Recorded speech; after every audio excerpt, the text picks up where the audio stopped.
Head coach Gary Anderson feels good about the health of his team entering Saturday night's big game, and it'll be all hands on deck for the Badgers as they hope to bring back some bragging rights for the Big Ten. At Camp Randall Stadium, DeJarlais, NBC 15 Sports. When you take a glance at the Badgers' schedule, it appears to be pretty favorable for Wisconsin if they can get by LSU in the season opener. They do have some potential speed bumps along the way against Nebraska and at Iowa, so expectations are high, but all agree it's one game at a time. This elite camp not only teaches these kids the skills to potentially become the next U of L quarterback or receiver, it also teaches them how to act off the field. The Packers once again got their annual Wednesday minicamp day off this morning in Green Bay. The team instead had a private team building function. No word if they went skeet shooting. My guess this year, dodgeball.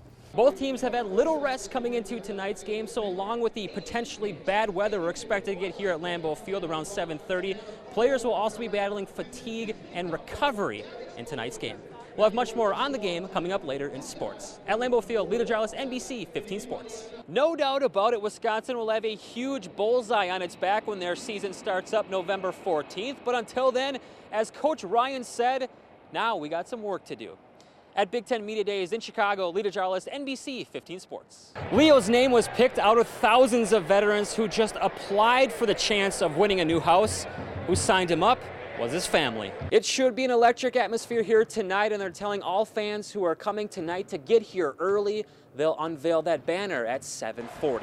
At the Kohl Center, DeJarlais, NBC 15 Sports. Questions swirled all week about the Packers' lackluster performance on offense in the first 3 weeks of the season, but on Tuesday, Aaron Rodgers told Packer Nation to relax. It's still early.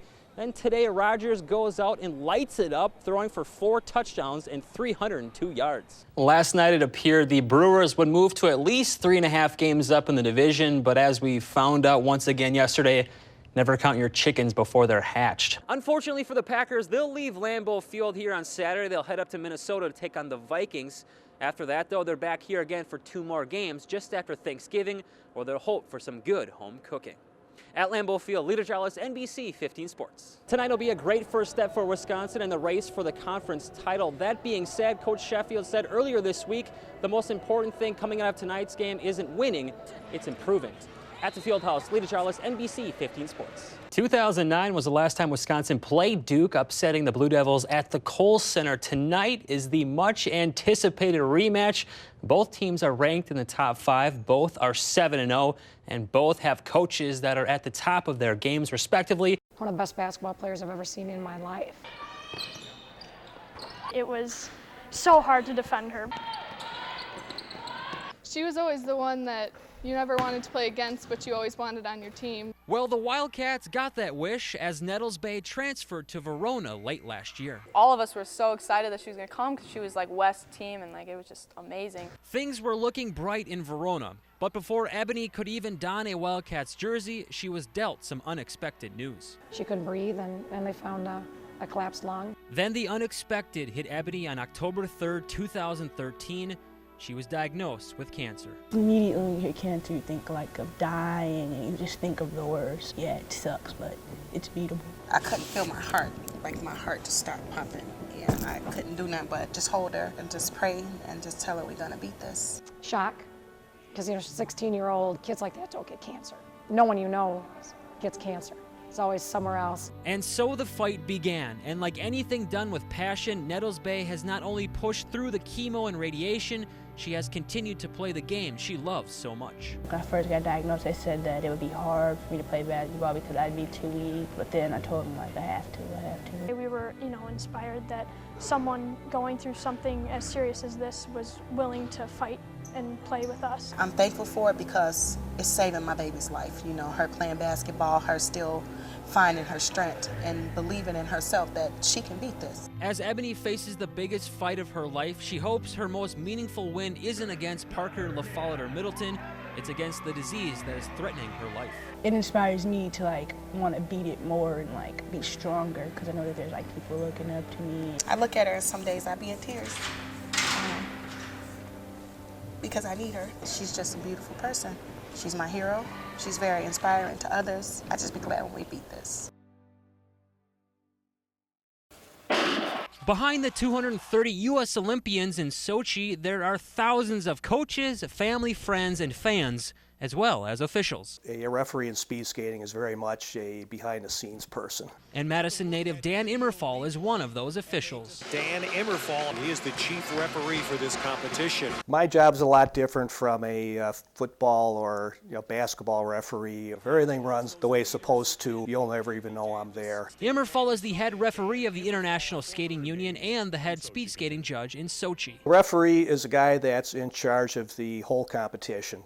First and foremost, everyone follows the rules. And take it from Immerfall, he knows what it's like on the world's biggest stage, dating back nearly 40 years ago. So the time to beat now, 39:17. Immerfall was an Olympic athlete himself, making 3 speed skating teams for the USA. I was pretty fast and decided I would like to try skating. They are racing against the clock. And did well. Years later, I was at the Olympics. And in the blue, on the outside lane, Dan Immerfall of the United States, and there they go. You can't imagine the excitement unless you're actually there and you're actually competing in it. And this could be the best race of the day. I can remember how nervous I was approaching the starting line, and I can remember every stroke that I took, how I set up the first turn, how I set up the second turn, who I raced against. And look at Immerfall's time, 39:54. And of course, something Immerfall will never forget, winning a bronze medal in the 76 games in Innsbruck.